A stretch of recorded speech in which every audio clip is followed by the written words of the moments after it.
we had a good week off, and it was just good for us to get our feet back underneath us, and there was a lot of things for us to work on. During that open week, it's still about fundamentals and technique. And now as we get ready for this 4-game stretch, the critical one is game by game, and tempo is the one that we have to get our mind ready for. And the good thing about it, we get this Thursday night, we're at home. 3 of these 4 games are at home, then the other one's on the road. So our main focus right now and our whole total concentration is on tempo, and we need to go out and just play well. And the guys have had 2 good weeks of practice. The days that we did practice, we had some really good work, got a lot of work in. So just looking forward to Thursday night to see how we go out and go play. How many days did y'all practice last week?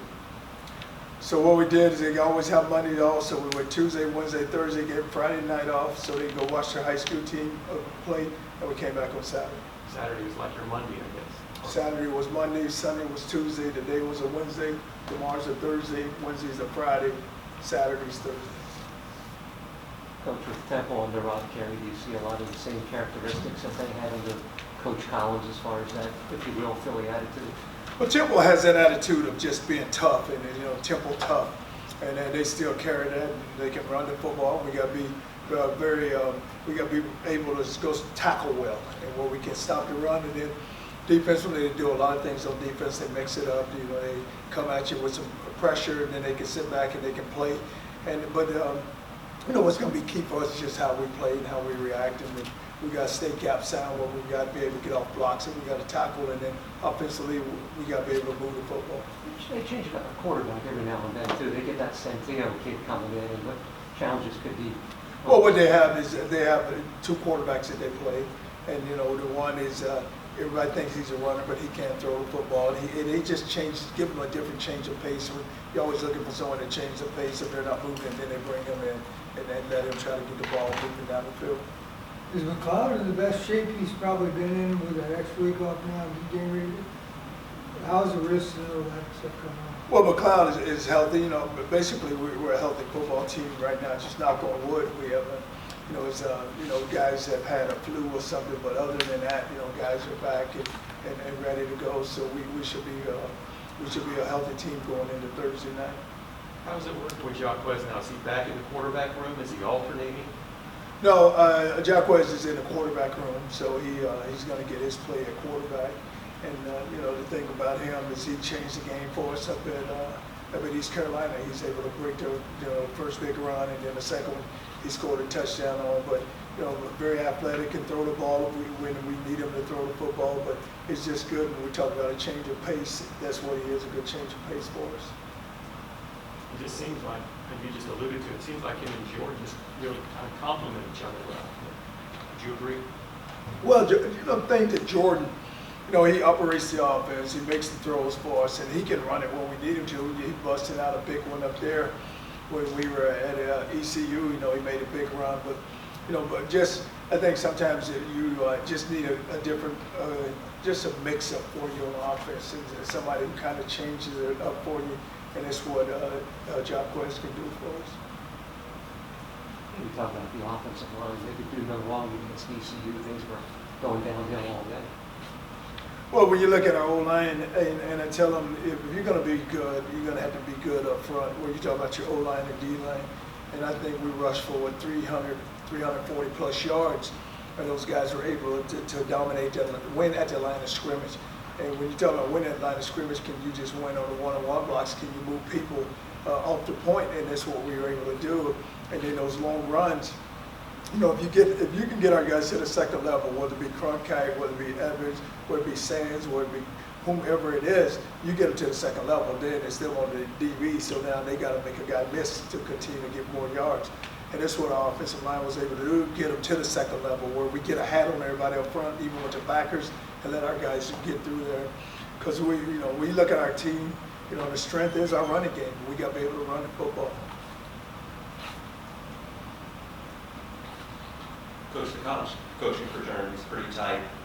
College coaches in the state of Florida are even tighter. Just wondering about your reaction to the news that Willie Taggart was dismissed. Well, Willie's a good coach, and not only that, he's an outstanding man, and him and I have a great relationship. We're really good friends, and you know, the thing you know, you hate to see that happen, but, you know, you're praying for him and his family, and I just know things are going to work out for him. Do you feel that he was given enough time? That's really a pretty short period of time. Well, it's hard for me to just, you know, get into that because I've just been so concerned about my team. But, you know, we just got to get through this one ourselves, and then just, you know, me getting my team ready to go. And then you know, I know that Willie, he'll bounce back because, you know, he's been successful and he's done things the right way. You view these final 4 games as a challenge in the sense of maybe getting to be bowl eligible against, is that kind of how you're looking at it? Or not? Well, we're sitting here at 4-4, and you got 4 left, and I told our seniors, I told our team that, you know, the thing we need to do is get our seniors to a bowl game, and we got to go play well. You know, you look at it, that's why you got to take it game by game and don't look past one to the next one. Just concentrate on this one, and then we'll get ready for the next one. But you know, it's critical, and it's really good that, you know, 3 or 4 are at home. So we need to play well at home. I told them that we played well at ECU. So now take what we did at ECU and let's bring it home now. How big was that for St. Felix's that performance a couple weeks ago? Well, I told the receivers, I said that we had not made a play, and I said I can't think of the last time we made a play. I said I went back as far as you know, in the Central Florida game when 8 drug their defender, and I said, you know, when you look at it, you know, I would, you know, took it back that far, and I said we need to go make some plays, and for him to go make the catches, and you know, he made a low catch there, you know, he reached out and grabbed it, but the big catch was in the end zone when he went up and made that catch.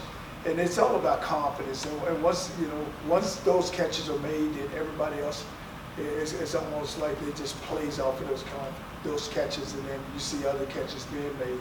But it was really big, and we got the receivers. We got the receivers that can do it. It's all about them just doing it, putting together a complete game. Because we ask them to block on the perimeter. Now, when we ask you to go catch the ball, go catch the football. I know you said that you've challenged Randall to come up big in games like that. Do you see him kind of progress and practice a little bit more, push himself just a little bit? Well, he always practiced well, and you can always count on that from him. He's going to give you everything he's got, but you just need to take it from the practice field to the game field.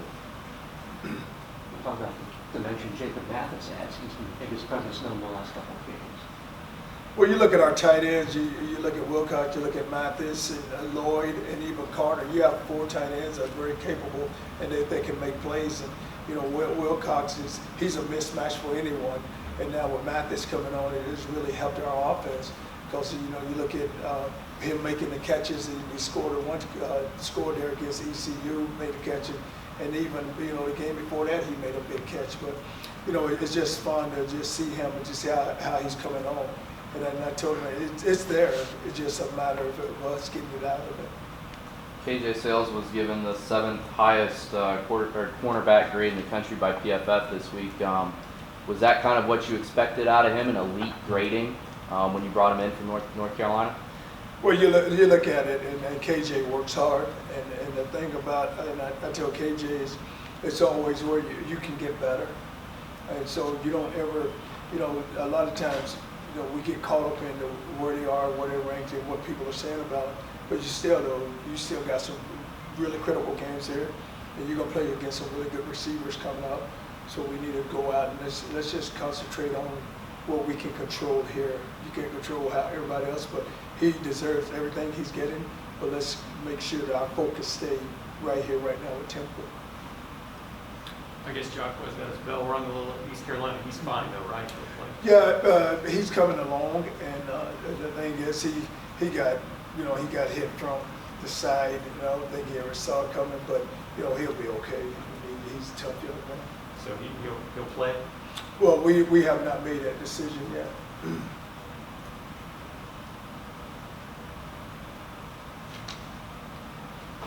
Coach? It's good. Thank you very much. Thank you. We'll have Marcus Norman, Gregory